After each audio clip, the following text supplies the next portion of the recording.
Hello there, everybody. This is Thornbreak, ElfQuest Social Media Manager. I am just checking here to make sure these streams are going live on our YouTube channel and our Facebook. And I'm going to mute myself here. We're live on YouTube. And let's just double check Facebook. And then we will be good to go to really start the show. So bear with me. Let's see here. Are we live? We're going to events on Facebook, the ElfQuest.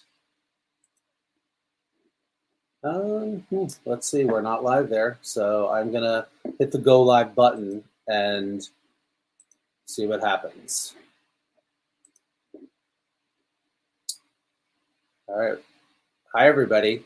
Once again, if you were here right at 6 p.m. Eastern, 3 p.m. Pacific on the dot, you have already heard this, but my name is Thornbreak, David Charles Mizajewski. I'm ElfQuest Social Media Manager, and we are now officially live on both Facebook and YouTube, the ElfQuest channels. So wherever you are watching, you can add a comment and we will see it. And so throughout this live stream, feel free to do that. And I will be showing some of your comments on screen for Wendy and Richard Pini, the creators of ElfQuest, to answer live on camera. And so I'm not the star of the show here. Wendy and Richard are waiting in the wings. I'm going to bring them on momentarily. But this live stream, we're calling the last standee because we have the final stock, the final remaining stock of the really awesome limited edition ElfQuest character standees. There is Cutter, of course, and his life mate Lita, lovely Lita. You can't have Cutter without Skywise, and beautiful Saba.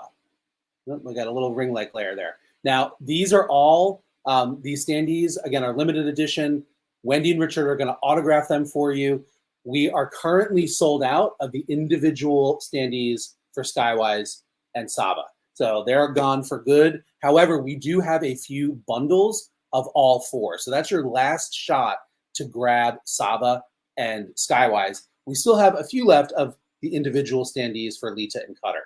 So look on your screen, streamily.com/ElfQuest. It's scrolling across the bottom there. It's pinned in the chat. So head there now. And up until we end this live stream, you can still purchase standees.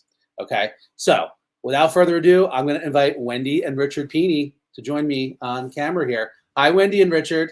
Hi, everybody. Hello, everyone. I hope your signing hands are flexed and stretched because we got a whole bunch of these awesome standees to get to. So, and we're looking at them right now. Oh my God. They really are beautiful. Yeah. Again, I kind of held them up a second ago. I'm sure you guys were watching. They're clear acrylic. They're about, I would say about an eighth of an inch thick. They're very sturdy. They're not scratchable. I have dropped this Cutter like 12 times and he hasn't broken. So I know folks were wondering about the strength. They're also 8 inches tall. Saba's about 11. So they're decent sized. So while you guys are signing, go ahead, Richard. Well, I was just going to say, there's the standee, and I'm getting a lovely green screen effect here. I don't know if it's showing up there. Yes, Saba is doing some magic Saba's here. doing magic. But there's a slot on the base, and there is a base for them. So when you get yours, you're going to plug that in, and they will stand, hence the name, on their own. And just so you know, the vote is in. We're not signing anywhere on the figures. Nobody wants ink on the figures. These things are beautifully printed. We are signing on the base. So know that ahead of time. We've been selling these now for, I think, over a year, but just thought for this final standee, smart guy, we go over it one final time. I have to say that these are among my most favorite things we've ever done in partnership. I just love these things, the way they look, the way the beautiful clear acrylic disappears so the character just appears to be standing there, in midair. It's just so well done. Yeah, Streamily has been done a fantastic job producing these. And speaking of which, why don't we get started? Because we got a lot to get to. Yeah, we do. Yeah. So, Richard, I'm gonna normally, folks, I am sitting in the room with Wendy and Richard, coordinating, handing them the actual standees. I have caught a bad cold, and so I didn't want to get Wendy and Richard sick. So I am doing this from home today. So Richard is on his own to organize the whole mess. So, Richard, I'm gonna let you, get the first one out.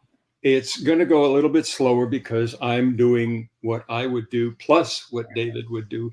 But anyway, it looks like the very first one up is a Sava, and it is made out to no one in particular. Therefore, we will simply sign the base. And keep watching the screen, folks, because and keep those comments and questions coming in, because I'm going to throw some of them up on screen. And so Draco Dawn Stars, who I'm pretty sure is our friend Natalie, who is a diehard ElfQuest fan and has actually been a guest on the really awesome ElfQuest podcast called and a Microphone. Hey. So hi, Natalie. So good to see you. Or hear you, or read your message is actually more appropriate. Yes. Now, I just showed you what the signed base looks like. Each of these comes in its own little plastic baggie or bubble wrap envelope. So now, once they're signed, I'm going to seal them up with the number. And then they're going to go here, and it's a show. You're getting a show, folks, like you've never had before. So, Richard, remember when you're done, after you sign it, you need to mark it complete on the Streamily. Already done, Mama. Oh, okay. My screen has not refreshed with that yet. So. You guys can't see it, but Richard actually has 4 extra arms that he's doing all of this right. with. Remember when Peter Parker grew like extra arms, so he really was Spider-Man? All right, the next one is a bundle of 4. So this is going to be fun. And because this is taking a little longer because we're doing the unwrapping, we would love it if you start asking us questions. Please do.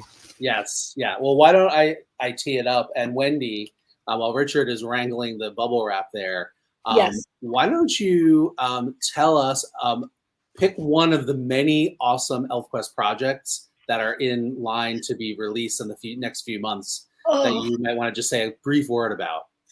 Well, first I'm going to sign my name here. Oh, okay. All right.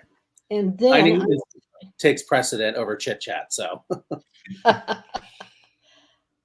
the thing I am most excited about is that next year there will be the release of the classic original quest in full color with gorgeous new hard covers. And the idea behind this is to introduce a whole new generation of readers to ElfQuest. They'll go to their favorite comic shop and they will find it there, and they will be discovering it just like so many people discovered it in the mid-'70s. It'll be like starting all over again in a way. And more than just comic shops, because we really want this to go into mainstream bookstores. You're going to get it on Amazon. You're going to get your Barnes and Noble. If you go to your local bookstore and say, hey, these are coming out, I want you to pre-order them as soon as you can, because I will come here and support my independent local bookstore. You do that, but you got to do it now. Yep. Yeah. And while you guys are signing, I'll just beat that horse a little bit more. Please do. The days of, comic shops and even bookstores carrying every graphic novel and every comic that ever was, coming out in that particular month, I think are sort of in the past. And I know that my local bookstores don't always carry ElfQuest. So I really, really encourage everybody to do what Richard just said. Pop into your local bookstore, your local comic shop, and just say, hey, do you carry ElfQuest books? They're published by Dark Horse Comics. You can, the comic shops and the bookstores will know how to get them, and just say, I want to spend my money here. If you order this book and stock it on the shelf, I will buy it from you. That's super powerful. And when you do that, that helps, of course, other people find ElfQuest. So I just dropped a link for anybody out there that has missed the word that we have been shouting from the top of the palace about the new color editions of the original Quest coming from Dark Horse Comics. So if anybody wants more info on that, just find that link in the chat. I'll show it on screen here. And it's basically just go to the Dark Horse website. So how are we doing there? We're signing. We're 75% through the first bundle. And Okay. I know that there are more bundles, so this is This is quite a job. this is swimming upstream, but we're going to get it done. I can't tell everybody how much we miss David, but it was much wiser for him to stay home and take care of that cold. Yeah, again, I mostly didn't want to get you guys sick. So, well, at least it wasn't. Oh. Yes, it's not COVID. I've tested for that. So I think it's just a cold. I had to travel over the weekend, so you know how it goes with airports. Mm-hmm. And so here we are. Yes. But and you can mask and mask and mask, and still. And sometimes it's not 100% exactly. So Libby Christie says hello. She's a longtime fan. Please ask questions, because we can talk and write at the same time, and nobody wants dead air. Yeah. So Psychro says, I'm excited for those color reprints. They're on their wish list. So I think you and everyone else. Yeah. So many people have been asking for this sort of thing for so long. And Dark Horse Comics, God bless them, really, really cooperated about it. And David knows better than anyone how long it took to put this all in motion, but it finally happened, and it was like a roller coaster, very slow. I'm trying, where's my hand? Very slow up the hill, and then boom, Yes, that's a good. We had to get 4 covers done, and just all kinds of color correction and.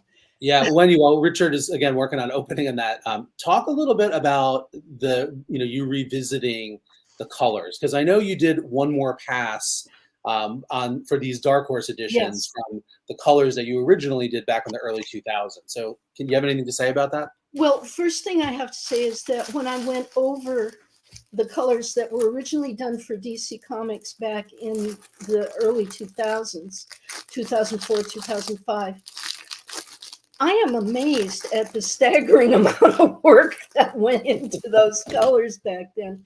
And I'm very pleased with them. I'd made very few corrections, actually, just perhaps highlighted certain colors that were a little bit too dark or something like that. But otherwise, it looks so good. And as the volumes progress, especially Volume 3, Blue Mountain, I really tried stuff there that's very exciting color-wise, and I hope everybody will enjoy it. Oh, I'm sure everyone's going to eat it up with a spoon.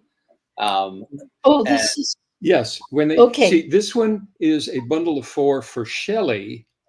So we have to make room. We're personalizing it on the top. There you go, Shelley. Let's see. Can you see that? Yep, we can see it. Okay. So your name, if you chose to personalize it, goes on the top, and our signatures go on the bottom. So now that's Sava just got done, and we're going to open. And I think I have Shelley's comment that I completely coincidentally put on the screen. Nice. Shelley says that she's most excited about the new original Quest books coming out because her books fell apart. She read them so often. So a lot of you have been writing to us and saying, "Oh, I lost my collection in a flood," or "My ex has them," or just so many stories about how you have teeth missing in your collection. And so this is another thing that this new series of volumes is going to do, is help everybody, longtime readers, to fill out their collections. Again, I just have to say, I love the new covers with the Art Nouveau elements. Totally. The folks at Dark Horse really did a really, really cool job at doing those covers. And I will say this. I think, we haven't been shy about saying, books 1 and book 2 have been announced for February and May, but obviously books 3 and 4 are in the works. And so, folks, stay tuned for more details when we get them on the whens and the wheres and the whys. So, this story, the original quest, the 4 books have seen various incarnations over the years. Yeah. And Wendy was pointing out the colors that she did for DC, and those at the time were her very favorite colors, but she has taken the time to go over all 4 of the books and punch up or tweak or clarify, or you name it. Well, like I said, the colors for the entire series. Yeah, I didn't do too much though. I was so happy with what I saw that it didn't need much. That's got to be a good feeling. It was a lot, but let's see. So Libby says, I bought the color version when they first came out, but lost it in a move. So this is exciting news. And I think there's a lot of folks out there like you, Libby, that maybe, again, like Wendy was saying, lost your copies over the years. There's unfortunately many stories that I'm seeing on social of exes absconding with people's copies and, other terrible things. So this is a great opportunity for folks to get another copy.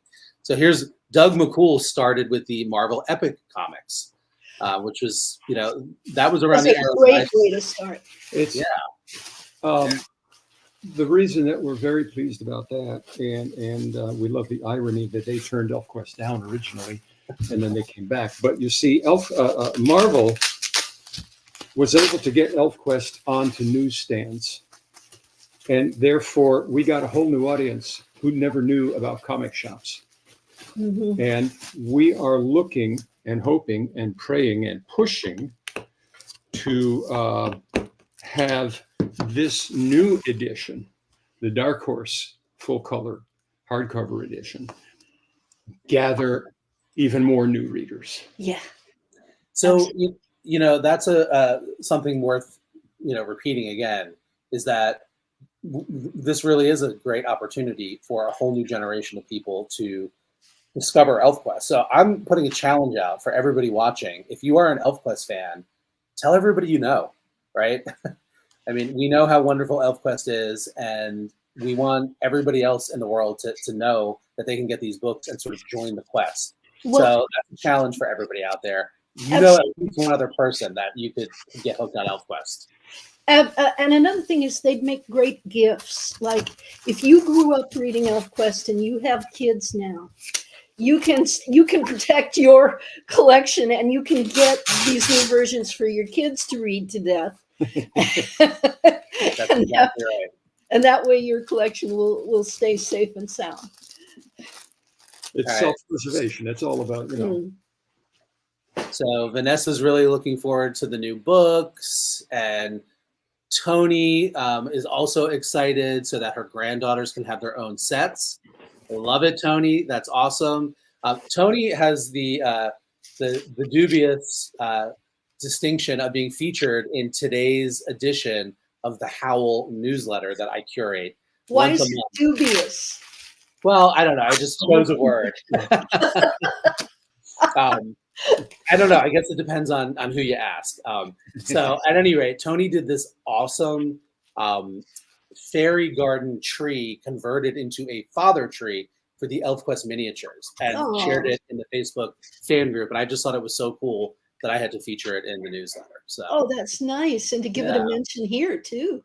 Exactly. Well, it's, my subtle way of encouraging folks to, if you're not already, to sign up for our mailing list. Richard has revived his old Matter of Opinion editorials as a newsletter that goes out actually twice a month. And once a month, I put together just sort of a fan community newsletter with all sorts of good ElfQuest stuff that I find all over the internet, breaking news, behind the scenes stuff. So I'm going to drop a comment with the link so that you can join if you're not already. Oh, yes, And please do. Mia, if you are here, we just signed your Lita. I held it up. I hope you saw it. And Richard definitely has a system. Comments are coming in. Good. I'm glad to hear that. it's slow, but it's working. So I'm Yeah. really pleased about that. Yeah, we didn't know what kind of chaos we were going to encounter this evening, but it's going rather well. Now we know Yeah. what kind. Here's the on the screen, everyone, is the link. I know it's not a hyperlink, but I think in the comments it is. Maybe no, I don't think so. At any rate, just go to elfquest.com and click join the quest, and you'll get on the mailing list. Again, Richard produces a really cool editorial twice a month. I do the Howl newsletter, and we also have exclusives and other stuff that we don't post on social media there. Exclusive content, exclusive discounts on some awesome ElfQuest merch, like the Streamily ElfQuest standees that Wendy and Richard are signing, which are still available, at least some of them. Sava and Skywise are sold out, but we still have some cutters and we still have some Litas. And we've got, I think, 6 sets of all 4 that are remaining. Let me double check that and make sure I'm telling you the truth. Yeah, there's still 6 sets of all 4. If you just go to streamily.com/ElfQuest, it's ticking across your screen right there. You can order them. They're going to be available until this live stream ends, and we're shooting to end at 7 p.m. I don't know if we'll actually be able to end at 7 p.m. There's a chance. And Tracy, we just signed your Lita.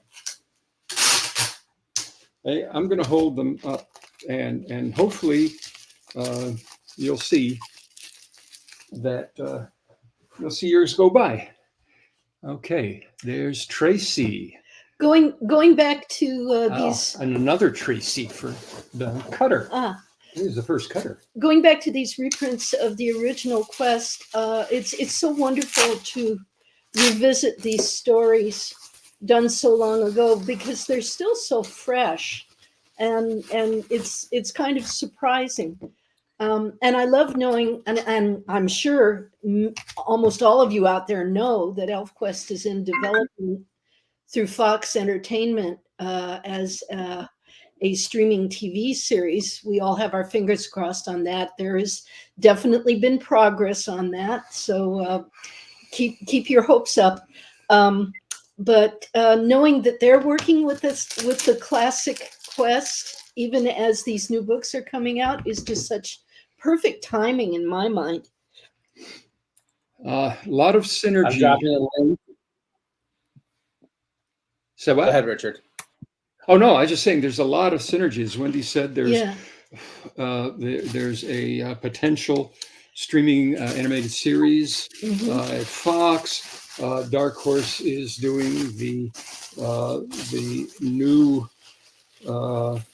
color edition.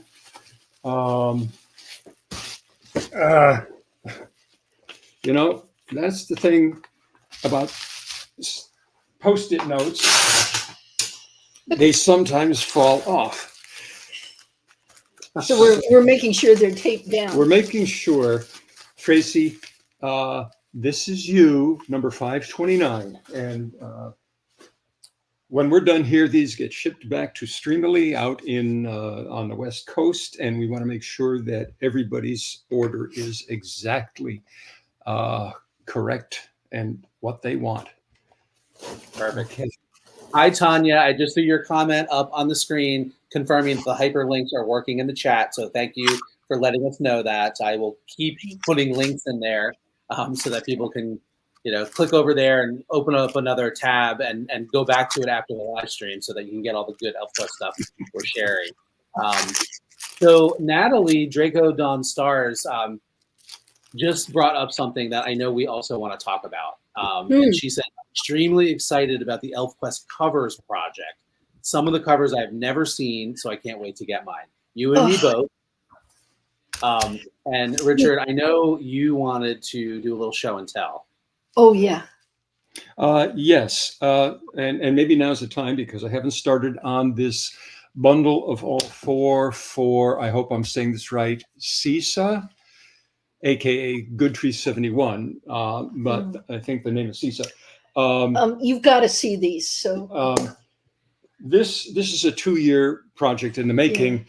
As you may or may not know, we've had 3 gorgeous art books come out through Flesk Publications. The Art of ElfQuest, The Art of the Story, and The Line of Beauty.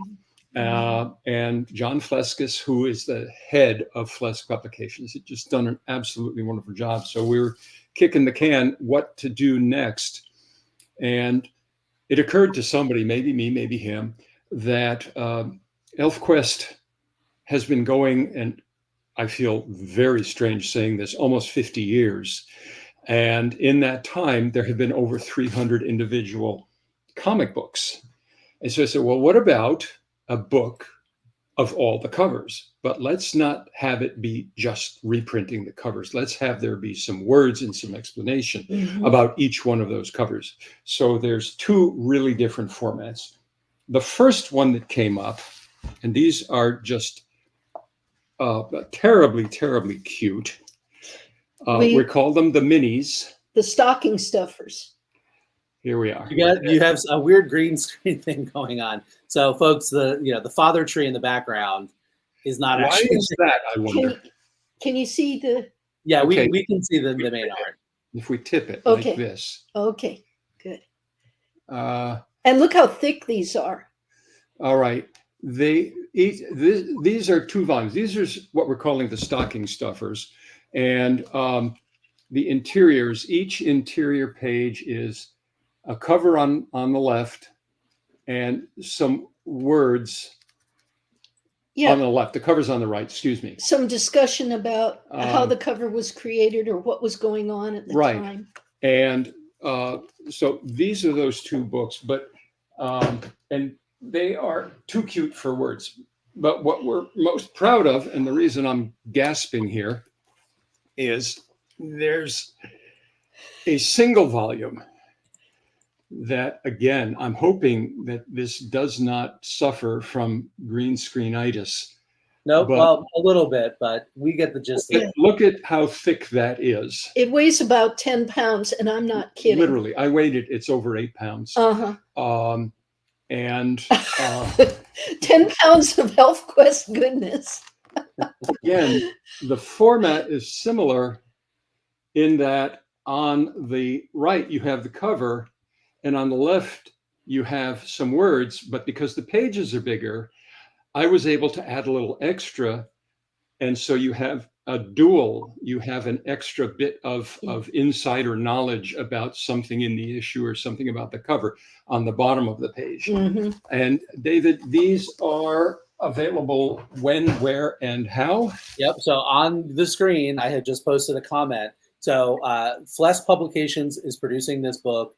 They ran a Kickstarter, as many of you know, because you supported it. And they're going to be shipping out your copies sometime in, I would say, the next month or so. They have also made the book available for pre-order exclusively on their website if you missed the Kickstarter. They will be in bookstores and comic shops sometime next year. So if you were a backer, you're going to get yours first. You can pre-order directly from Flesk. So again, head to the comments and you can click directly on that and go do that. So we do have a question. So let me know when you're ready to take a question while you're signing. Say again? He wants us to let him know when we're ready for a question. Are we ready? Yeah, I want to keep the signing flow going. We're doing a lot of chatting, so let me know when you're ready for a question. Yeah, we can see some of the chat right here. All right. Well, I just put it on the screen. So Shelley asks, are there aspects of the quest that resonate more with you now than when you wrote it originally? Without a doubt, the aspect that is still the strongest for me in the story is the search for identity, the search for who we really are and where we really belong. I think that's, possibly because of the advent of the internet and how it pervades life almost totally now. I think everybody is kind of searching for who they are and where they fit in right now. And this has always been the quest of the elves, to find out their origins, where they belong, and if they've been alienated and have had to survive in a hostile world, where can they find a place to go where there is no hostility, where there's peace and safety? We're all looking for that right now. So that's what resonates the strongest for me. How about you? How about me? Well, I'll wait till you get that done because we're backing up here. There. I'm thinking, which is not something I normally like to do, that Stargazer's Hunt was a bit of a revelation because throughout the quest, Skywise has been Cutter's companion, advisor, friend, and but even when the quest itself came to what we thought was a conclusion,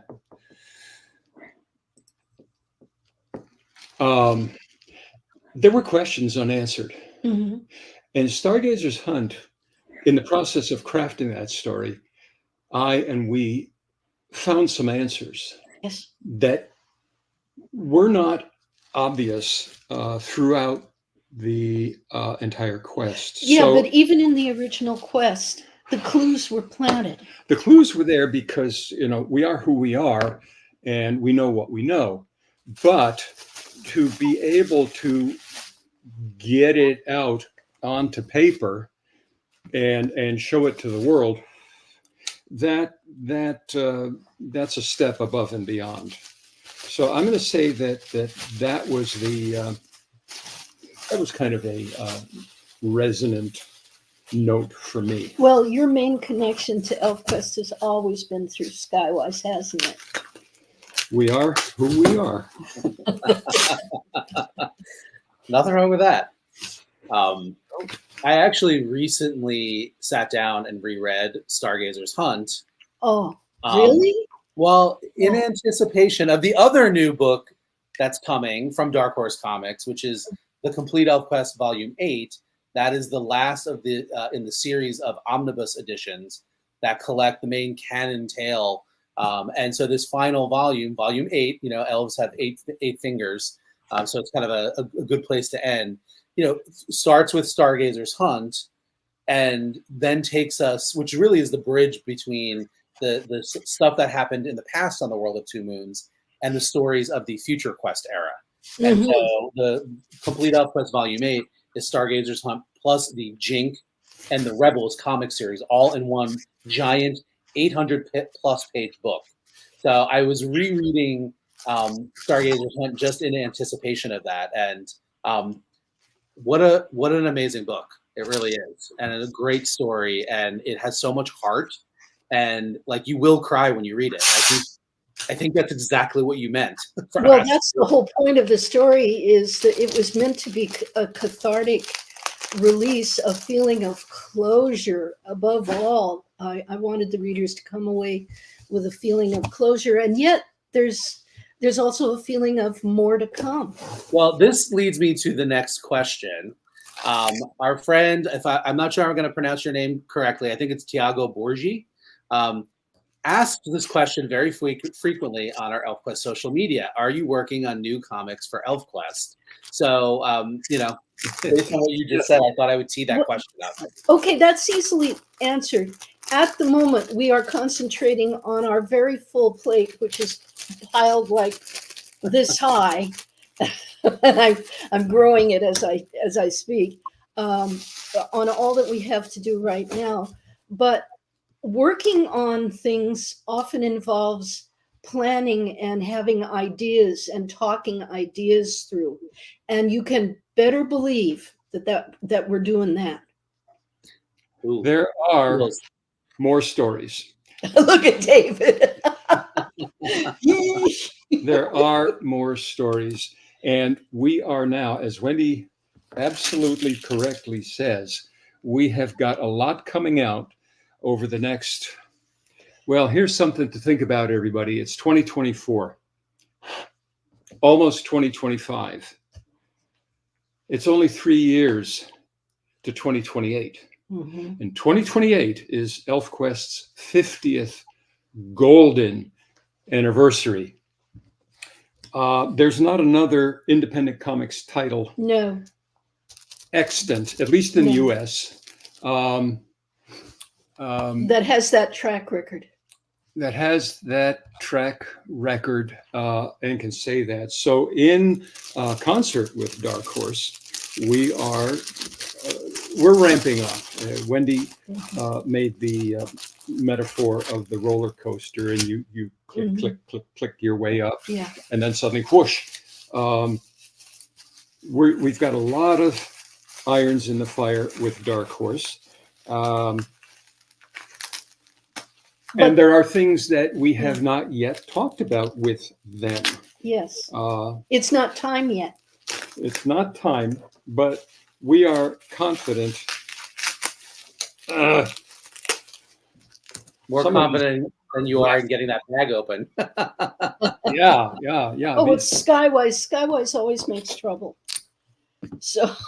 Well, I'm going to throw up another comment from Richard, who says, just a nice comment. Thank you for being a huge part of my childhood. ElfQuest is the best. Oh, well, we hope it'll be part of your adulthood too.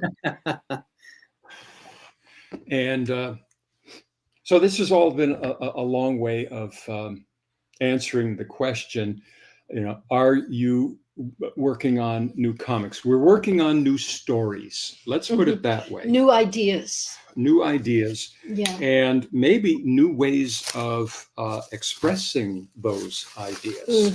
That's what's so exciting. Yeah. And just so everybody knows, I don't really know any details of what they're talking about. So, they keep a very, keep it tight to the chest until it's time, even from me, which I'm totally fine with, because I like experiencing it and enjoying it, fresh, just like you guys. So, Tanya, our good friend Tanya, posted a comment about her podcast, Two Moons and a Microphone, which we mentioned earlier. Yes, please talk about that. Yeah, and so Tanya has launched a podcast called Two Moons and a Microphone. I love it in part because of the title. I don't know if you all know the Beck song, that is a sort of a riff on the lyric of two turntables and a microphone. So Tanya's podcast is Two Moons and a Microphone. It's part of the Sci-Fi Sisters network of podcasts. So Tanya, please be absolutely shameless and dump links to your podcast in the chat, because it's really incredible conversations, interesting takes on the stories of ElfQuest and the characters of ElfQuest. And some pretty fabulous guests. Exactly. So folks should definitely check that out. I'm going to post a longish comment here from Rick, who says, most fans know about the early changes you made to the story by bringing the twins from two boys to a boy and a girl, and letting Skywise live instead of dying after the waterfall scene. Are there other big changes with other characters that we don't know about yet, that you haven't talked about? And what changes are in hindsight changes you now would have done differently? So there's a bunch. You think we're going to tell you? Yeah, I mean, if we wanted you to know, you'd know. If we keep secrets from David, Exactly. who works hand in glove with us, you best believe we're going to keep stuff from everyone else. Now, before we say another word, I want Jalal or Halal. Halal. Jalal. I'm butchering it, but there is one of your bases. If you're watching, we've been signing them while talking, but I wanted you to know we got you. So I just threw a question up from Clarence Oddbody, who wants to know how many of the standees of Cutter and Lita are left. Just so everyone knows, if you go to streamily.com/ElfQuest, it's ticking across your screen. It's also pinned in the comments. That will take you to the Streamily store. And if you click on one of the standees, you'll see what the percentage is. That's the number that are left. So I'm looking at Lita right now. There are 8 Litas, individual Lita standees available. And she is so gorgeous. 13 Cutters left. Sava and Skywise are already sold out as individual standees, but there are 6 sets of all 4 that are still available. So there's not that many left. And once this live stream ends, that's it. They're going into the archive, anything that's left. And you won't have a chance to get these particular standees anymore. So really don't wait, because they really are awesome. I'm going to... One last thing to that question. From our position here, are there changes that we made that we would have done differently? And I'm saying no, because the changes that were made for very basic, important, honest storytelling reasons. For example, way back in the beginning of the development of ElfQuest, the questioner said that Cutter and Lita had 2 boys. 2 boys is almost a cliche. Oh, not almost. But having a boy and a girl is also, it has been done. But Wendy likes to take cliches and then flip them over. So instead of the warrior-like boy and the home nurturer girl, she switched. And that's why you have Ember the chiefess and Suntop the nurturer. Children characters back in the 70s were not very common anyway. So to introduce children into a story was a bit of a daring move to begin with. But to make the little girl a strong little tomboy warrior, and make the little boy an extremely sensitive, magical, destined to be a Highwing, that was really kind of going out on a limb, but we did it and it worked. Well, Wendy, going back to something you said a little bit earlier about, the thing that is sort of the core of ElfQuest is about finding, your safe place and finding your home, and the place where you can be you. Yes. What you did with Suntop and Ember made so many of us feel that, because, speaking as a, relatively shy, sensitive little boy who was into, nature and things, not into sports and all of that, like, I saw the line, "I'll be what I'll be," that Suntop says, and that it's just fully accepted that whatever he is, he's loved and nurtured and is free to be that. So powerful. And I know that everybody watching has a version of that from something in ElfQuest that you guys did. So I just want to say thank you for that. Oh, well, especially in our hearts. In these times, "I'll be what I'll be" is what so many people want to say and want to be heard. And the blowback on that is, is not pretty. Yeah, we are in times of massive feedback. It's scary. It's scarier than ever to stand up and say out loud who you are, what you believe, what you stand for. But I also think it's wonderful. I think it's a wonderful challenge that people are getting a chance to develop the courage to speak up and say who they are.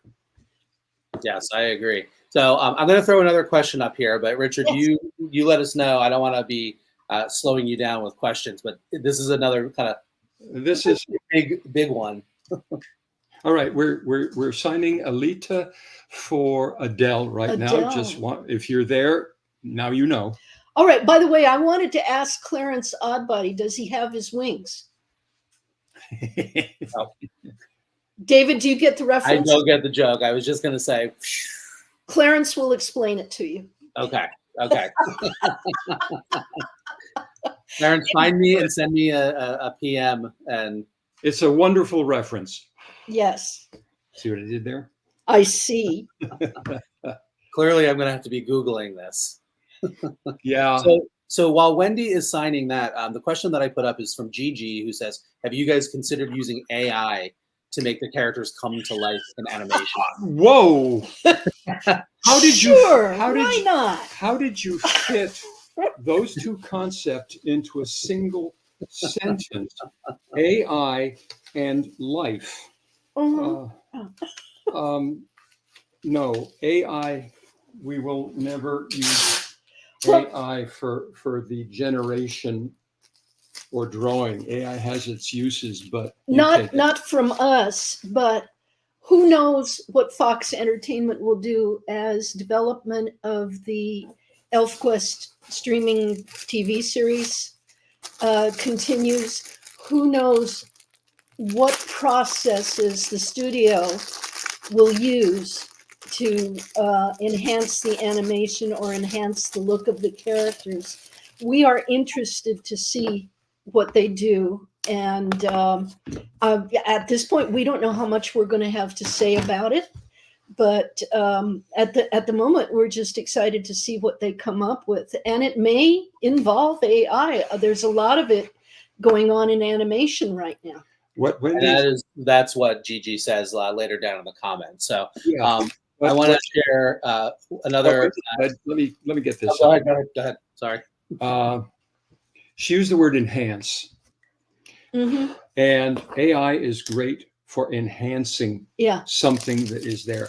I use an image enhancer for some artwork that has, for example, was never scanned at a high resolution enough. And sometimes AI can enhance that artwork and make it useful, whereas before it wasn't useful. Mm-hmm. There's AI that enhances, and there's AI that replaces. Yeah. Replaces writers, replaces creators, replaces artists, and that we will never do. No, never. Well said. All right, Clarence Oddbody just posted this, so I don't get the joke, but I wanted to post it on the screen. I guess in reference to the wings, they're provisional, as I still tend to get into trouble, but I consider it good trouble. So. There you go. All right. Well, that's most fitting, Clarence. Yes. All right. Here's the other comment that I wanted to share as you're pulling up the next one. Yes. Justin Bauer says that been a reader since the 80s and never heard you guys speaking live. This is a treat. Thank you for years and years of stories. You're very welcome. David, I need to ask. Yes. Did an order just pop up? Let me see. Yes, quite possibly. I think order 536. For a bundle, I think just came in, and yes, it did just come in. So folks, bear with us while Richard grabs 4 of the standees. And so this is from Natalie, and you all know this sensation. You're climbing stairs. You think there's one more stair, and it's not there, and you go, "Wow!" Boom. When this showed up on my screen and I'm keeping track of the numbers, that number's not there. Natalie, you just did that. Yes. Look, she even says it. She said, "I did it. I just bought the ElfQuest standee bundle." Yeah. Okay. We have cut. Yeah, that's the idea of leaving the shop open during the live stream. We want folks who just happen to stumble upon this. We know the social media algorithms are what they are, and we post constantly, and it only reaches a small fraction of ElfQuest fans. So we want people just finding this live stream and learning about this to have an opportunity to grab whatever's left. But it does make it a little bit more challenging for Richard there as he's wrangling the shop backstage and the actual physical thing. So. I thought I could multitask. This is a new level of challenge. Again, I know that you're up to it. All right, here's a comment from Vanessa who says, "I think that I'll be what I'll be is a good thing for today's youth, like my niece Eliza. Some kids like her are starting to really find themselves, and I get to be witness to that through her and her friends." So yeah, I think that's what it's really all about. Well, and ElfQuest projects that message in so many different kinds of scenes and situations. It's not just for the children finding their identity, even the grown-up characters and some of the oldest ones learn more about themselves as the story progresses. Well, heck, Stargazer's son Skywise. Oh, Skywise. Yeah, there's an aspect of I'll be what I'll be that he didn't himself even know until that story. Well, what's interesting is by Stargazer's Hunt, Skywise is the child of the whole race now. Everybody has aged and grown up, and hundreds of years have gone by, but not for him. So so he is still very childlike. in his way. Clarence commented, and now I get it. It's a reference. Clarence Oddbody is from It's a Wonderful Life. There you are. Yes. There we are. So That's I'm not that much of a clueless person. Once I saw that, I put two and two together. Our friend Damon Terrell says that we are all so sweet. So thank you for that. We're really just all kind of big nerds. And so, who enjoy each other's company. And, so here we are. Yeah, it's family. It's definitely family.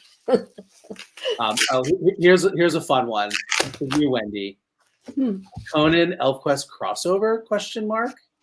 Conan ElfQuest cross. Cutter would beat the crap out of him. I mean, we did it. Do you remember the scary character Gromel Jun, the tyrant in Shards? In Shards? Well, Cutter got right on top of him and knocked him over. So that'd be about what would happen to Conan. I love that. I feel like there's some old piece of art of Cutter facing off against Conan that you might have done with one of the Conan artists back in like the late 70s or early 80s. I might be making that up. There might have been a gag like that, but there's that wonderful drawing of Cutter standing and looking up at Olbar the Mountain Tall. I love that. Oh, yes. Yeah, that's he's half as tall. I can't think of a face-off between Cutter and any traditional barbarian type. Would you really want to see that? You wouldn't want to see Cutter face off with Conan. No, but you know how obsessed fandoms are in general with crossovers. So I thought it was a funny one because I know it kind of drives you a little bit bonkers, Wendy. Well, here's the thing.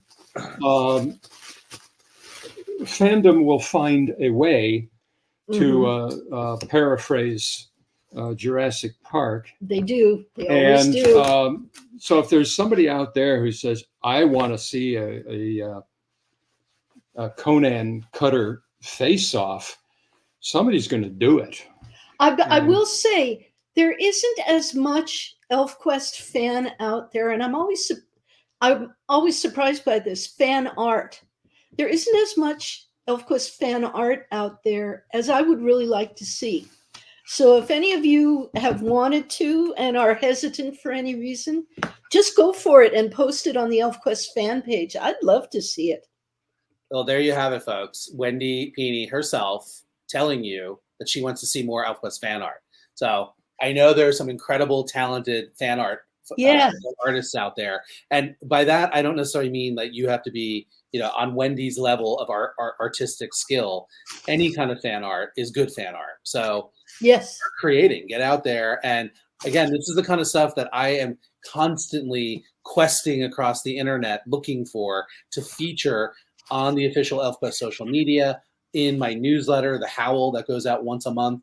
In fact, one of the people whose fan art I featured is in the chat today, Tony, and got her art, or her fan art. It was sort of craft fan art, I guess. It wasn't a painting or a drawing. It was a fairy house from a fairy garden that she turned into the father tree for her ElfQuest miniatures. So that's fan art. So I love looking for it. I love finding it. So how are you doing there, Richard? Natalie is complete now. Okay. Great. We can go back to the numbering. Look at all the Savas. Wow. Oh yeah, Sava was really popular this time. When we introduced her for the last Streamily live stream we did in May, she didn't sell as many as I was hoping she would. We sold about half of them. This time, she flew off the shelves, and she's surge. And again, I'm getting that green screen. There, I'll hold her up. Yeah. There you go, David. She's beautiful. Just statuesque and regal. She really is. And it's rare to find in the comics full body shots of the characters. And so this one comes from Siege of Blue Mountain, issue number 3. and it always stood out to me as just a gorgeous. Oh wait, no, actually, I take it back. This is from Kings of the Broken Wheel, issue Yes.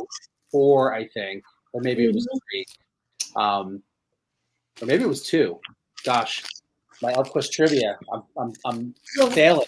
it's Anyway, in Kings of the Broken Wheel somewhere. right, exactly. David, you're worrying us. It's the cold medicine affecting my brain. We count on you. Know this stuff. I know. Oh, here's one, Wendy, that you'll love to see. Libby Christie says that they really loved the Mask of the Red Death. Is there a possibility of an ElfQuest animatic? So why don't you talk about the animatic, the Mask of the Red Death, for just a moment?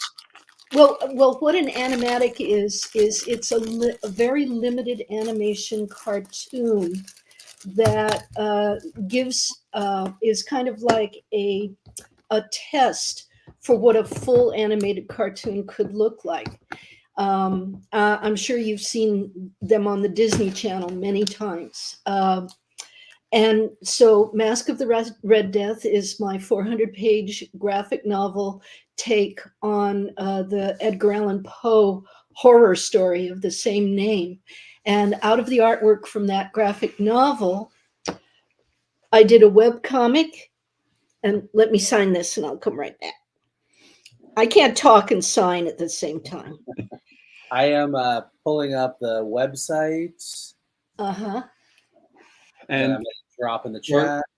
Suzanne, you have a Sava, and here's your signed base. So long story short, I took the artwork from the graphic novel. I turned it into frames, and I made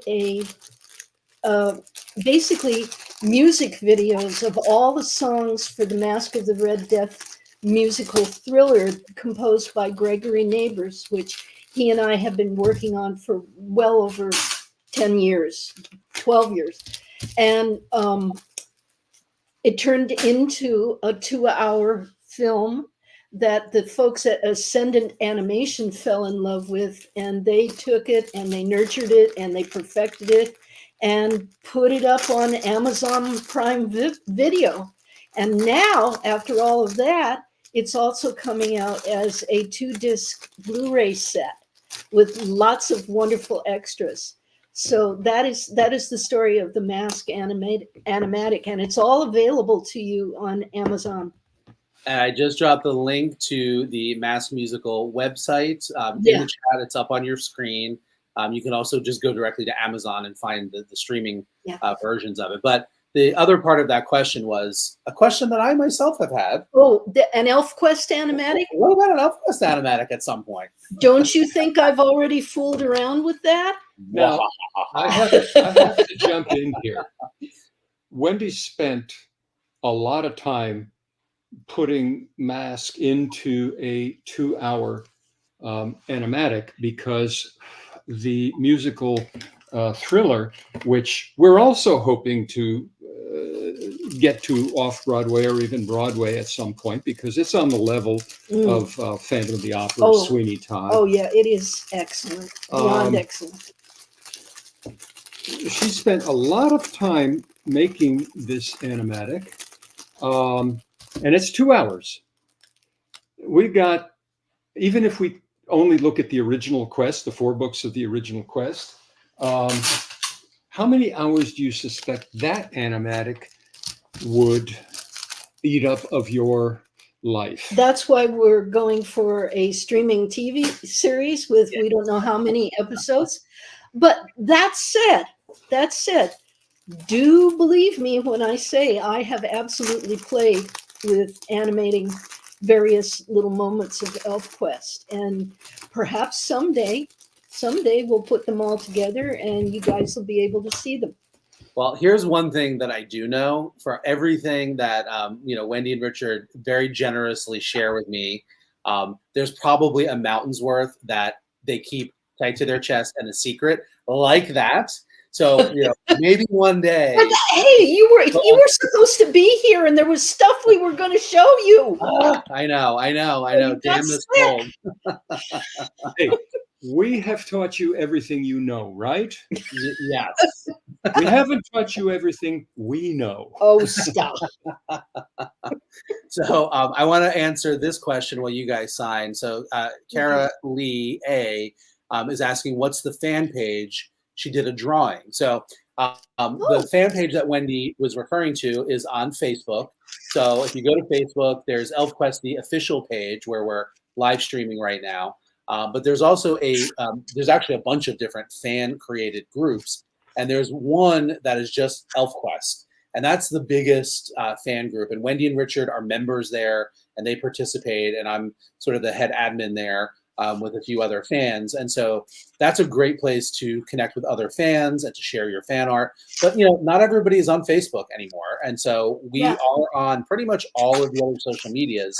And I do look at them almost every day, looking for just this exact kind of thing to share far and wide. So quite frankly, we don't know what we'd do without you, David, because we can't spend that much time on social media. That's why I kind of stick to Facebook, and I don't expand to any. And you're wise to do platforms, because it will suck away your life energy as well as your time. And There we'd you rather are. have you, you know, be doing all the amazing creative things than scrolling through, you know, X or something. But at any rate, whatever platform you're on, just tag ElfQuest. Either do @ElfQuest is our handle on most platforms, or use a hashtag if your platform you know, supports that, and I'll find it. And again, I'll share it on other platforms. You know, I'll link to it directly. I won't just swipe it, or I'll maybe feature it in one of our newsletters. So, and who is this for, Richard? If Sharon, if you're here, we just did your Skywise. Great.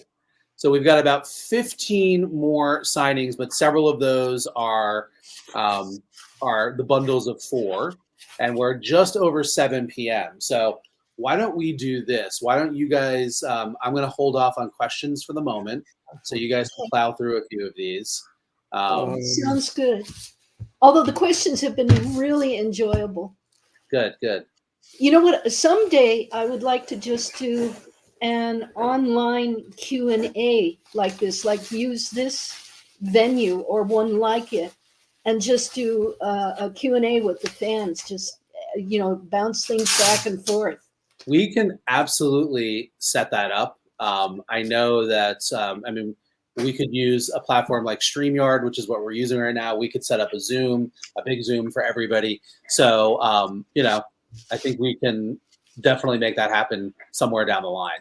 Well, if everybody out there who's listening would like that, we would certainly be up for that. All right, awesome. Hang on here. Sheila Whedon has asked a question, and I want to address it because I don't know the answer. But she is asking about closed captioning on the live stream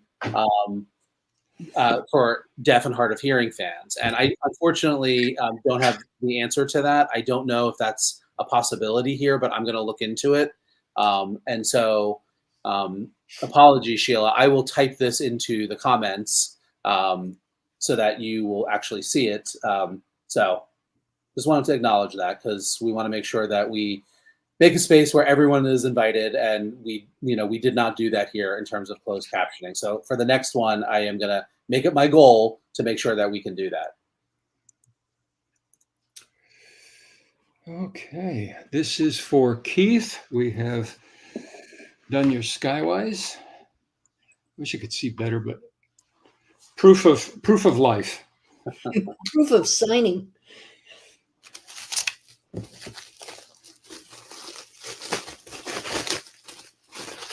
I'm for keeping going. Oh, more. He's saying more questions. Okay. I will. I'm seeing folks.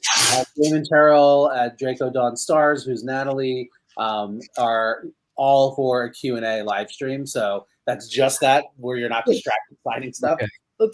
But you can do a practice run here because yeah, it's taking me some moments to get everything out of here. So let's you can talk, I can talk. Yep. Yeah. All right, I just wanted to respond to that comment that Sheila posted about the closed captioning. So that's now in the stream. But others are saying that they are seeing closed captioning. So I'm not sure if they're watching on YouTube. I think that might be an option on YouTube, and it might not be on Facebook. So if you're watching on Facebook and you're not seeing closed captioning, maybe hop over to YouTube, to the official ElfQuest channel there, and we're streaming there live as well. So let's see if I have any other questions that have popped up while we've been. You know, this happens at every convention we go to.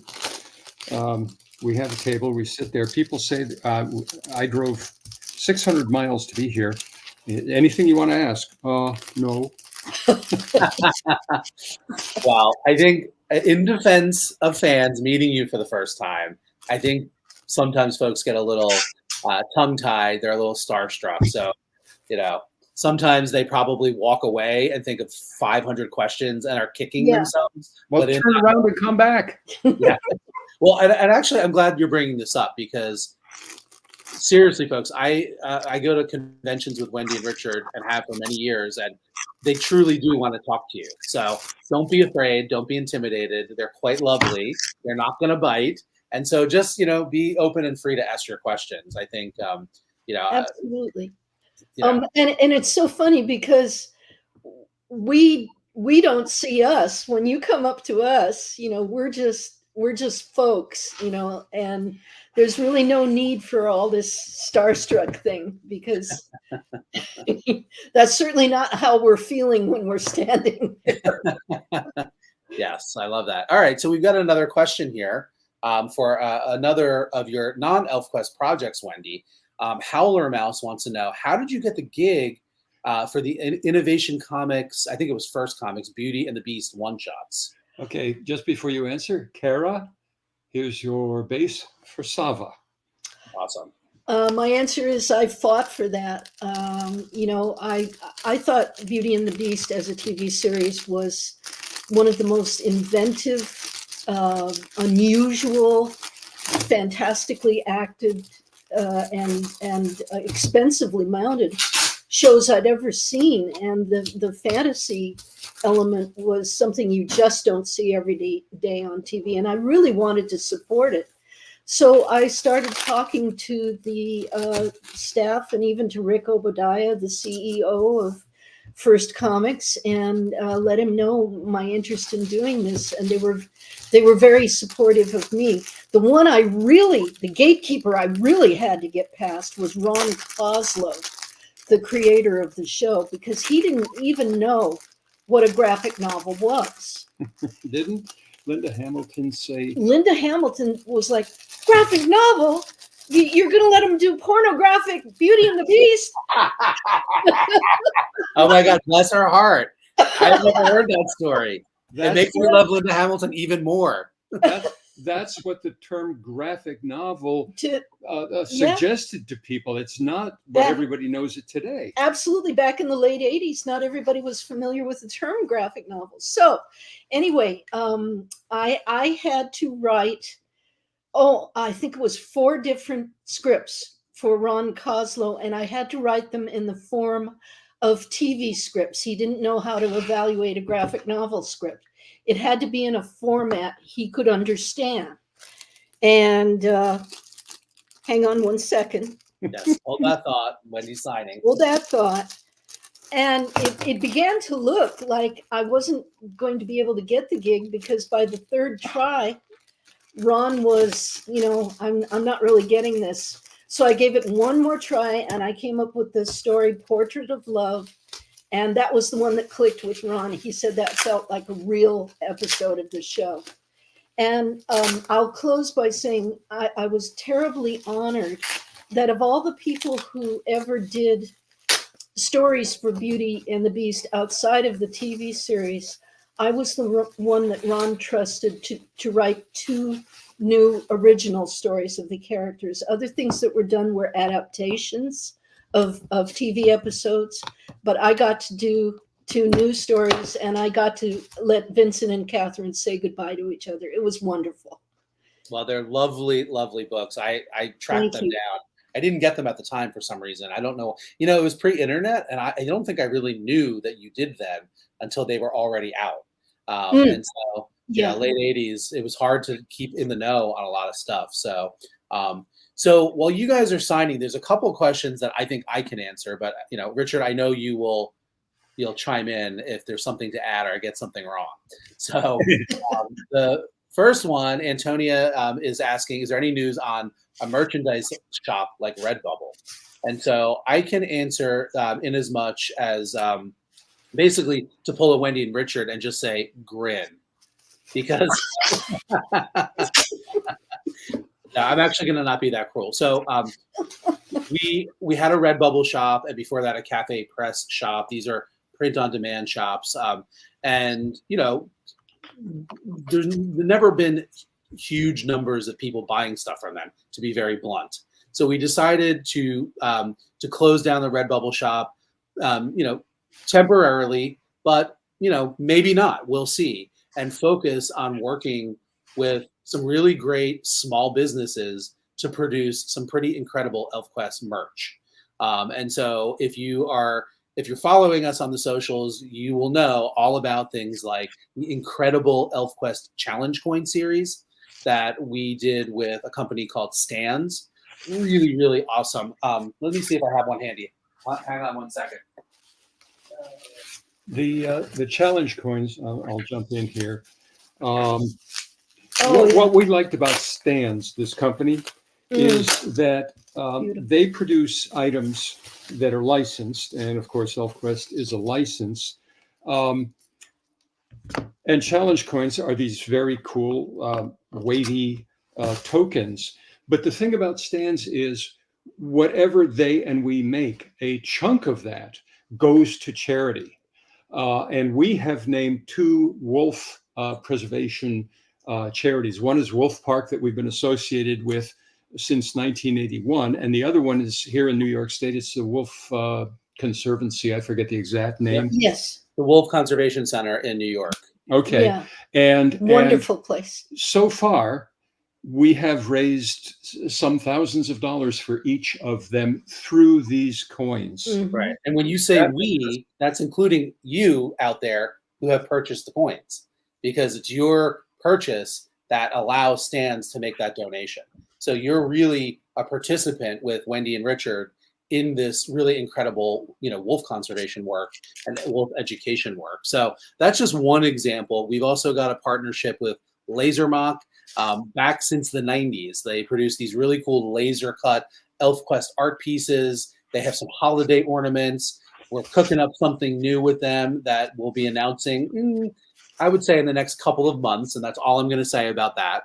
Streamily, of course, we're doing this live stream, for Streamily, for the absolutely beautiful ElfQuest standees that Wendy and Richard are autographing right now. And let's take a second to check our numbers here. By the way, this pack, I'm sorry if I didn't show it for Angela. These are yours. Awesome. So we are totally sold out of the Saba standee as an individual standee, and no surprises, we sold out of Skywise as well. But we do still have 8 Litas, and Lita is truly gorgeous. Like this particular piece of art that you did, Wendy, I don't know. Lita's always beautiful, but this one, I don't know. There's just something about it. Well, that was the costume design. That was my drawing where I designed that particular costume. So it has a little historical element too. Right, yeah. And this was an outfit, I think, that she wore in the Searcher and the Sword era.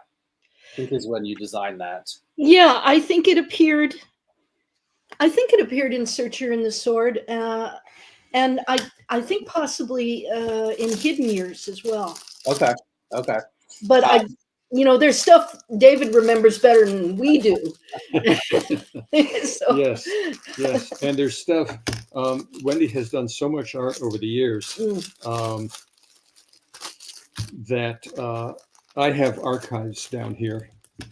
And every once in a while I'll go digging because we need a piece of art for some purpose, and I'll pull out something gorgeous. And Wendy will say, "When the hell did I do that? I don't remember doing that." Yeah, I'm lucky in a way, because if my brain retained everything I draw and every idea I write down, I would be in the banana bin. I really would. Well, that's what us obsessive fans are for, to remember all that stuff and write it down. But I want to just finish my thought there and say that there are 13 of the cutter standees remaining. So there's 8 Lucky leeches, number. 13 cutters, and that's it. That's the end of these. And so if you want one of them, there were only 100 cutters made, and then 50 each of the other characters. So these truly are limited edition items, and they're not going to, Streamily is not going to make any more. So this really is your last shot in these next, few minutes until this live stream ends to grab one of them. They really are awesome collectibles. They look incredible on the shelf. So, and if you're just joining us and you haven't heard my spiel, the store is streamily.com/ElfQuest. It's clicking across your screen. It's pinned in the comments. So you've got just a few minutes. And I know I sound very telethon. Only minutes left to make your pledge, but it really is true. But yeah, that's the truth, because this is the last of these. And we are very happy that 2024 is coming to a close, folks. Yeah, we're wrapping a lot of stuff up. We're very happy that so many of you wanted so many of them, but there's still these last few you can get. That's right. And so it's coming. Yes. And so Tony, just to summarize all that, Redbubble is still there. We have the shop closed. We may or may not reopen it. We're focused on developing really cool merch with Streamily and stands and Laser Mock. Oh, and by the way, the other big piece of news that dropped is that the ElfQuest role-playing game is coming back. Aha. Yes. That's another piece of merch, really, that's coming out. It's not sort of decorative merch. It's active gaming merch. But I'm particularly excited about this one because I got the game when it originally came out, and it was just such an incredible spark to my imagination. In fact, I wrote all about it in the September edition of the Howl newsletter that dropped today. So check your inboxes for that. But at any rate, there's a lot of cool ElfQuest merch coming that is being done by these really great small businesses. Some of them, like stands, are donating to charity. So that's kind of where our focus is with ElfQuest merch. And literally with all of them, we're working on some new thing that you have not even heard about yet. So stay tuned, watch all of the ElfQuest socials, sign up on the ElfQuest website for our mailing list, and you'll be in the know on everything. And if you're on the mailing list, another plug for that, because we sometimes get special discount codes just for newsletter subscribers. We sometimes have merch giveaways just for newsletter subscribers that we don't offer to people on social media. So it's really worth it. And you get content from Richard, but sometimes Wendy and me that isn't anywhere else. So yeah. Yeah. I have to say, I think 2025 is going to be one hell of a year for ElfQuest. Pardon my French.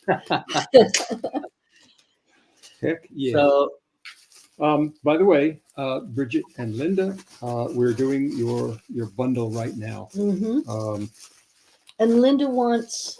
Well, no. I've already taken care of that. Okay, good. It's just, people have tuned in, and I'm falling a little behind on showing things, but I want to at least shout out to the people who have ordered something. Yes, you're there. You're right on my screen, right there. I'm looking at you. We're doing it right now. So we didn't lose you.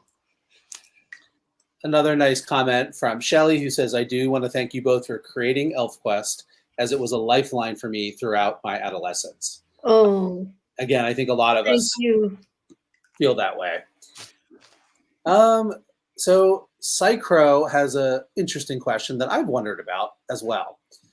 They ask, I have a random question. I've wondered about it since I noticed it. The Fantasy Quarterly cover. Is there a reason to have One Eye on the cover? And Psychro says that they're a big One Eye fan, so they kind of fangirled a little bit at the fact that you included him.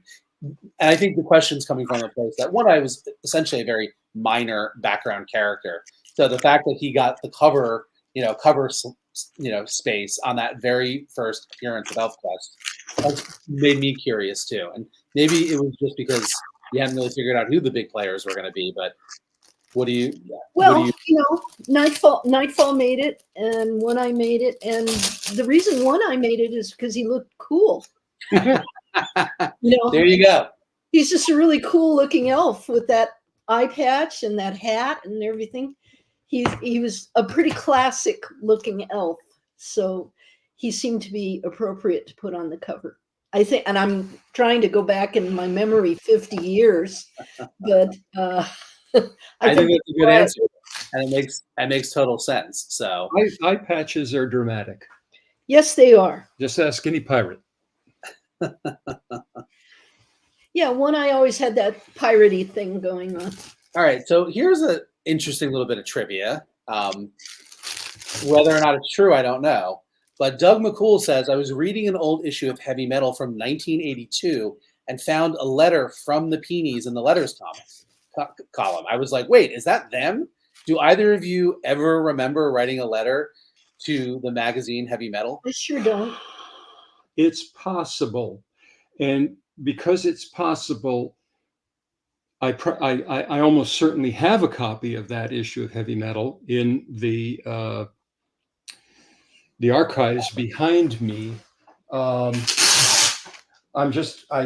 could not, to save my life at the moment, tell you what that letter might have been about. If the person who asked the question has that in front of him or her, toss it out. Let's see. Maybe it'll spark a memory. What's the letter about? Yeah, let us know, Doug. And if you have you can post it on social media too. If you have, screenshots or, a photo of it, it might trigger a memory. But I thought that was an interesting question. Yeah, our experience was really with Epic Illustrated, with Marvel. Epic Illustrated was kind of Marvel's answer to Heavy Metal, and I had my experience artistically with them. In fact, in the Dark Horse renewal of book 2 of the original Quest, that's where the story Homespun, yes, which appeared in the first issue of Epic Illustrated, which was Marvel's answer to Heavy Metal.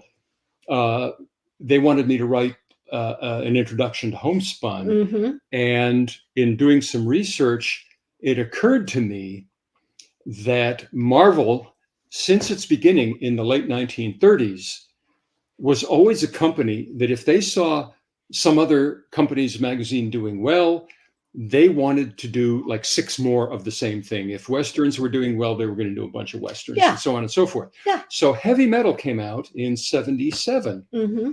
And Marvel still had that vibe, which, this adult magazine size anthology, let's do one of our own. Mm-hmm. And the editor, Archie Goodwin, had the very good sense to ask Wendy to be a part of the first issue. I know, I was thrilled. Well, it's a great story. I think that's the first appearance of Petalwing and the Preservers, right? It is the first appearance of Petalwing and the Preservers, and I also got to get a little frisky with the artwork, which I really enjoyed. And I heard Stan Lee said, now that's how to do a sex scene in comics. Well, there you go. Well, it was like everything else you do, Wendy. It was beautiful first and foremost, but it was classy. It was tasteful. It was, the exact opposite of what poor Linda Hamilton thought of when you said the word graphic novel to her. Also, in that story, you get to see the Preservers as being slightly more sinister than they ended up being. In ElfQuest, they're wacky, they're irritating, they're semi-comedic. In Homespun, which is their first appearance, there's a darkness to them. They're a little bit scary. What's the line? Some things will get you if you don't watch out. Yeah, there was that creepy element of introducing them and demonstrating that they didn't really have much conscience about who they wrapped up or what they wrapped up or why. Yeah. And just to demonstrate that they just weren't human, that they were thinking on some other level. Yeah, well, it worked. I mean, they're very weird, the Preservers, let's be honest. And sometimes they are creepy. And actually, I really liked the little insights that you included about preservers in Stargazer's Hunt with the character Thistlecap, who accompanies Skywise off on his his star journey, and Yeah. we learned some new things. Even in these in these ElfQuest stories that are after 40 plus years of the story that came before it, you guys are still revealing new things and still sharing new world building things. Thank you, David. I'm sorry I interrupted. No, go ahead. That's because the story itself calls for certain things. The Thistlecap was Skywise's companion on his journey through the stars, and it gave the two characters the opportunity to interact, and for Thistlecap's little brain to express itself in a very preserver way, and for Skywise to come to relate to that.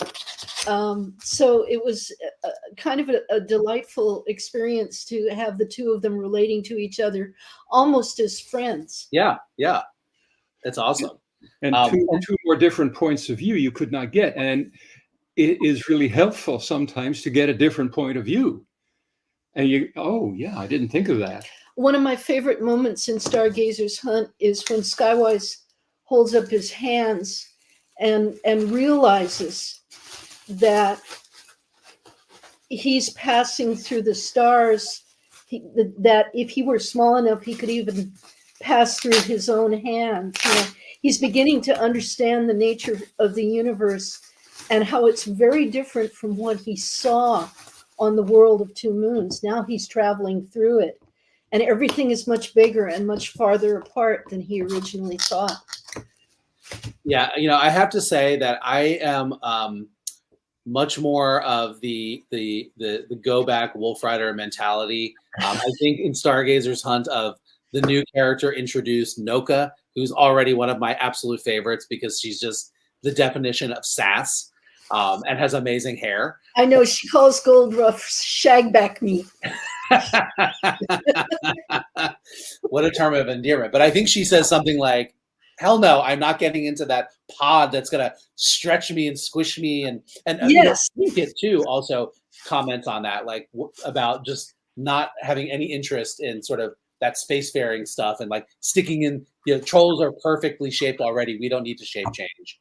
That's sort of where my poor brain, my earthbound brain kind of sticks to. I'm with Noka and with Trinket on that.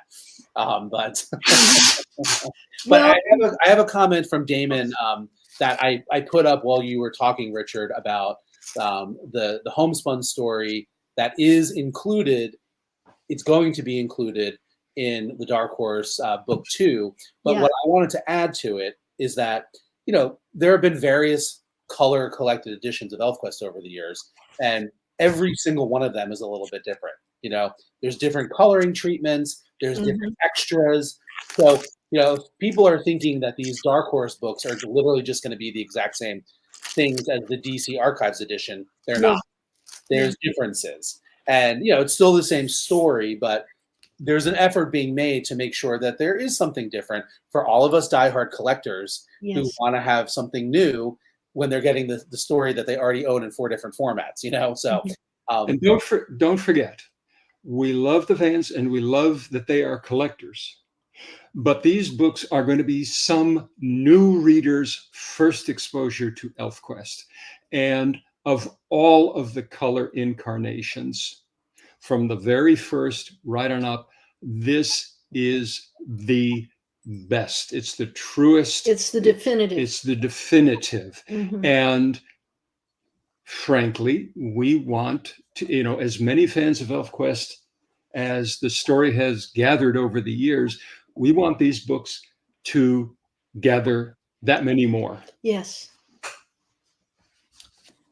So I am checking in on how many we have remaining to sign, and also looking at the clock. It's 7:30. So we've got 7 more in queue, and 3 of those are bundles. So I'm thinking we should try to wrap no later than 8. So that gives us about 30 minutes Well, I'm going as fast as I can. Yeah, he really has been whipping through these. All right.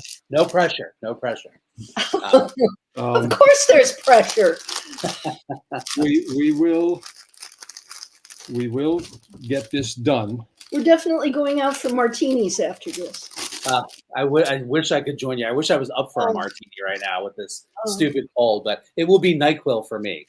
So, well, NyQuil can have the same effect. Enough. I know, and you'll be in happy land. Yeah. So Doug has replied, and this was back to his comment about the letter that you guys wrote. One of you wrote, or both of you, to Heavy Metal, and says it was from the August 1982 issue. Apparently, they wanted to clarify that ElfQuest was a group effort. Seems some writer at Heavy Metal had credited ElfQuest to just one of them. So in other words, they probably either said, ElfQuest by Wendy Pini and not Wendy Richard, or vice versa, is probably what it was all about. Back in those days, it was extremely important to us that the world understood that we were a husband and wife team, and that we shared an equal role in the creation of ElfQuest. There's always prejudice towards the artist, and people get all excited about the artwork and focus on the artist. And it was really important to us that people understand the contribution that Richard made, not only as editor, not only as publisher, but also to the story and the creation of the characters themselves. That was really important to us back then, to make sure that nobody overlooked either one of us, really. Yeah. And, I've seen instances, both historical and even to this day, where the opposite happens, where people think because Richard's the man that he's the one doing it all. Still happens. So many artists, so many writers, and so many writer-artists who are a single person are males. Mm-hmm. Yeah. That's been the history of comics from the beginning, and it's an understandable momentum, but it's no longer a useful one. In 50 years, the comics industry hasn't really changed all that much, and there aren't really all that many women creators in the comics. There's an awful lot of women in behind the scenes in publishing and editorial. But women artists, we're still hen's teeth, pretty much. Yeah, there's still a lot of work to be done there, I think. Yeah. And, so all of you artists out there who identify as women, get out there, make your stuff, get into the world, create, like Wendy was saying earlier, and that's how we're going to make the change happen. So, didn't you just post something? Do what you want to see. Yes. That's what I'm thinking of. You didn't say it here. You posted it on Facebook, but whatever you want to read and it's not out there, you make it yourself. That's what we did. So April Landon just joined us and says, I didn't expect this to still be live. I'm glad I'm catching some of it. And so, April, I was just rushing us along because I was like, we've been on this thing for an hour and a half already. So your comment couldn't have come in at a better time. We're glad that you joined us, and we've just been nattering on about all sorts of fun stuff while Wendy and Richard signed the standard. Richard has not let up for a moment, and I'm amazed at his the rhythm that he has worked up here. Yes, it's impressive. You get it going, and we'll get it done. So, folks, if you for folks who are still watching, please do drop your comments and your questions. I will put them on the screen if they're good ones, and Wendy and Richard will answer them. So we've got about 7 more items to sign. A few of them are bundles. So we will be, for everybody watching, we will be wrapping relatively soon. And so I'm going to do one last pitch. What Wendy and Richard are signing are the absolutely gorgeous ElfQuest character standees. These are produced exclusively for Shimley, who's hosting us tonight. And these are limited edition autographed ElfQuest collectibles. You cannot get them anywhere else. Wendy and Richard are autographing them right now. If you want to grab one, they will autograph it for you and show your name on camera and say your name on camera before we wrap here. There are only about 8 Litas remaining and 13 cutters, and then there are 4 sets of all 4 standees, which include Lita and Cutter and Skywise and Saba. The Skywise and Sabas are sold out as individuals, but you still can get them. There's 4 of the bundle of all 4 of them left. And we have our set of all 4 standing up here in Richard's office, and they just are quite a gorgeous quartet. They really are. And we were talking earlier about they look kind of fragile because they're made of this clear, they look like they're glass and like you have to treat them delicately.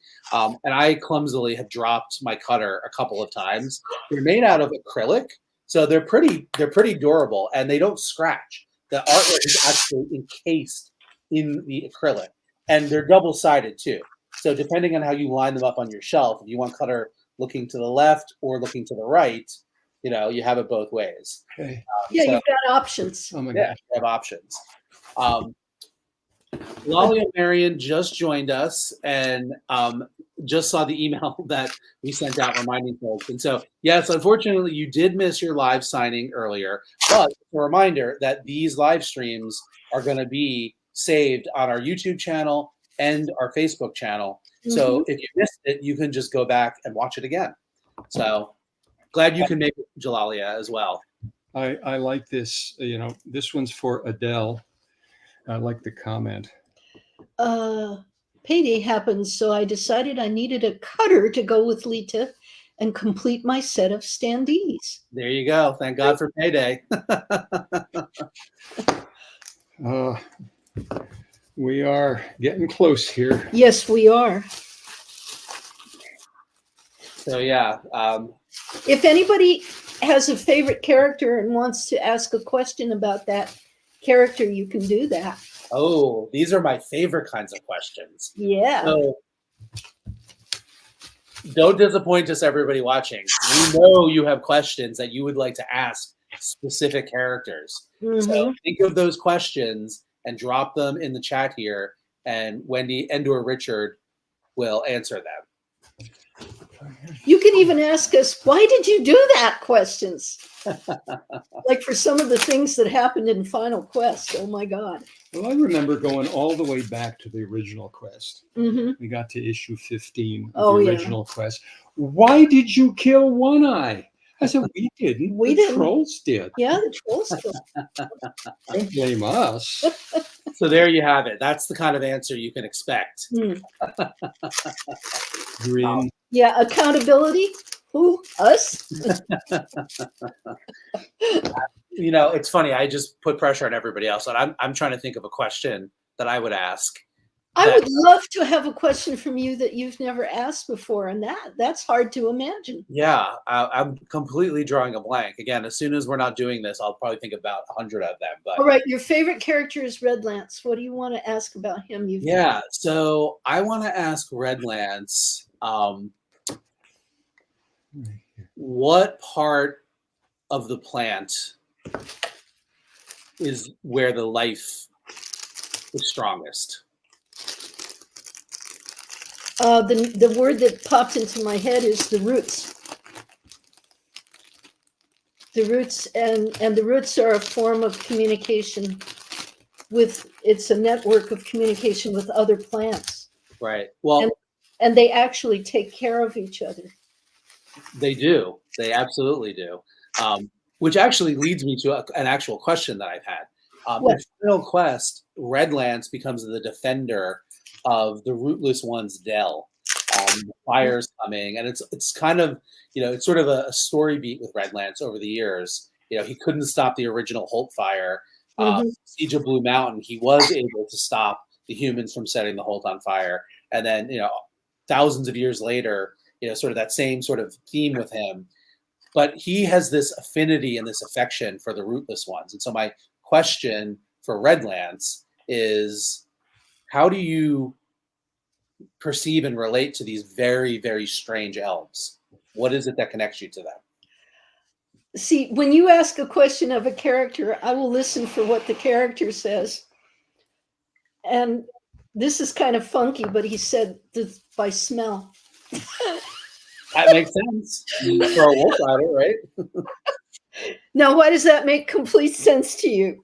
Well, it makes sense because A, he's a wolf rider and he has sort of the heightened sense of smell, but the rootless ones sort of take the form of decomposition, right? That's their whole jam, right? Like they have decided we're not going to kill, we're just going to exist and we're going to absorb in. And I'm thinking right now, one of the things that you have established from the very beginning in the original quest, and we saw it actually happen in Stargazer's Hunt, was when the elves are traveling in the palace or pods, they know how to basically absorb energy, yes, nutrients from the matter around them, right? Yeah, because in space there's more stuff than you realize, right? And you can actually draw nutrients from it. Right, and it strikes me that the rootless ones are doing a version of that they can do on the World of Two Moons.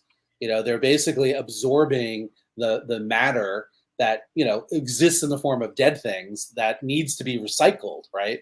Yes, that's what they do. They're recyclers, and they're kind of doing the same thing that their ancestors would have done in the pod, but they do it in the way that they can on the World of Two Moons. Yes, and they are such pliant shapeshifters that they can completely lose any structure to their bodies. They can actually become almost like puddles of goo. Yes. Now, see, you should do a whole issue with them as puddles of goo. That would be so easy to draw. Well, I did that one panel with the eyeballs coming out of coming up from the ground. Yes. I love doing that. Goo Quest. You should call up your buddy Sergio Aragonés and do a spin on Gru and Goo and Goo Quest. There's a crossover.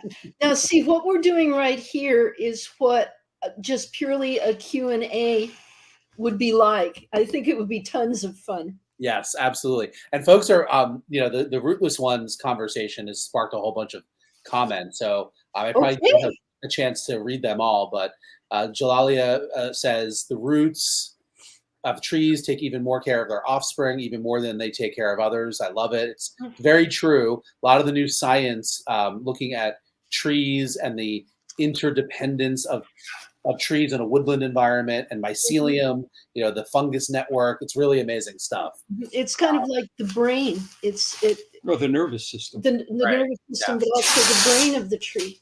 So here's another question, spinning off of the Rootless Ones conversation from April. Are there any of the Rootless Ones possibly previously named obscure characters? We know Saba knew them either from shared memory or directly at one time. And I know what the answer to this is going to be, but... Oh, okay. Grin. Exactly. April, I think you know what that means. For anybody else that is not as familiar, that basically means that there's all sorts of answers to that question, and you ain't gonna get them out of Wendy and Richard until they appear in the story. So, see, a lot of people start off. They say, "Can I ask you a question?" You say, "Absolutely, you can ask us anything." And then they ask, and I said, "We didn't say we'd answer." Right. To which I say, "Wise ass." All right. I always thought Red Lance was drawn to the Rootless Ones because they're so close to plant life, closer than he could ever get. I find that an interesting comment. Well, at least for now. At least for now. Yeah.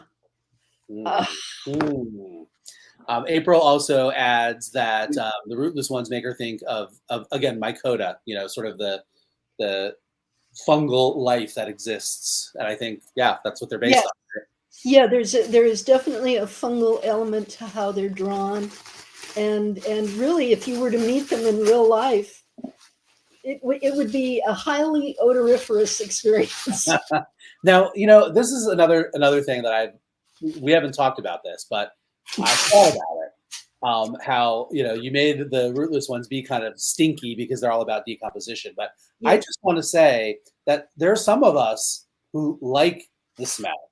of compost. Sure, you love to work, with your hands in the fertilizer and everything. Exactly. A lot of people love that. Yeah. So, I'm assuming that their smell is more on the end of the decomposition spectrum that you get, with sort of dead animals versus dead plants, where the dead plants are that rich, humusy, earthy smell. The dead animals would be the grody kind of rot smell. So, well, I would think it would be a combination because they'll eat anything that dies there. right. That's true. That's true. And that makes them a little bit more endearing to me, to know that they don't just smell like rotting flesh. So, all right. Natalie has another fantastic question, which is kind of tongue in cheek. Will the bread elf ever teach Skyways how to make his own bread? The bread lady. Skywise? Well, Skywise stole the loaf. Skywise the baker? No. Skywise stole the baker's bread, and so I think that's where the question's coming from. Yeah, no. He has talents, but baking is not among them. Natalie, you have crust. Natalie, by the way, shout out to your absolutely perfect, spot on bread lady cosplay. That's another thing. Is this the bread lady cosplayer? It is, yes. Nicely done. It really was. And another piece of ElfQuest fan art that I featured in the ElfQuest Howl newsletter that I've talked about a few times. If you want to get that newsletter delivered, along with Richard's newsletters and a bunch of other stuff, just go to elfquest.com and click join, and you can sign up to get those emails. All right. So now here's a question that I think Kara, I think you might mean a different character. The question is, will Nightfall get a boyfriend? Maybe not, though. I mean, we know the elves are into polyamory, so maybe yeah. We'll have a boyfriend. From what direction does that question come? Because I'm not sure. You could definitely say that Cutter was her boyfriend. Totally, right? I mean, the three of them were, a throuple for 500 years. They were a throuple for a long time. So she had the best. She had Redlance and Cutter. An embarrassment of riches, and terms of. I would say so. And then they were a fourple also when Lita, when they right, when she came back, exactly, yeah. In fact, there's the whole there's the scene in Dreamtime where you can see the four of them all snuggled up in their little tree den. Absolutely. Yeah. So, Richard, I'm checking in with you. Are you good? Oh my gosh, we're down to the final one. No. This is the final order. It's a bundle, right? Uh-huh. It is a bundle. We're signing it now. Yes. All right. So, folks, you literally have seconds. Like, we'll stay on here for like another minute after they sign this to do our goodbyes. If you want these standees, this is your last chance. No. We're done. Okay. Richard wants to be done. I take it back. All right. Well, while you're doing that last one there, I'll wrap us up here. Thank you guys for watching. Thank you, Wendy and Richard, as always, for giving up so much of your time to just chill with ElfQuest fans and share all of this stuff and answer questions. And, of course, for making these awesome standees available with Streamily. They're really beautiful. So thank you, everybody out there who was watching tonight. Really great questions, lots of fun comments. Love it. And we definitely are going to follow up on that Wendy's idea there of just doing like a fireside chat with Wendy and Richard where we can all get together and just answer questions and have some fun. We are going to make it so because this is the most fun part of doing the Streamily events is I agree. So, all right. Well, Richard, you tell me, are we done officially? Everyone's been signed? We're done. There's two more to sign for Order 537, but as far, I mean, we're an hour overtime here. Yes. So we'll sign, but can we wrap? Yes, we can wrap. Absolutely. I just wanted to make sure that you were good and that I wasn't going to cut you off. So, all right, guys. Well, again, thanks for watching. We, find us on all the socials. Go to elfquest.com for links to all of our social media, to links to all of our fantastic merch partners, sign up for the newsletter, stay in the know. Don't miss out on all of the latest elf news because you'll be sad if you did. And until next time, we'll schedule one of these fireside chats in the coming weeks or months, and it'll be a big old ball of fun. So good seeing you guys, Wendy and Richard. All of my love. Sorry I couldn't be there with you tonight, but You get well, David. You get well, and we'll see you soon. You held up incredibly, and thank you so much. You're welcome. Go enjoy your martini. I'm gonna have some tea and some NyQuil, and all right, we'll talk soon. All right. Bye, everyone. Bye-bye. Bye.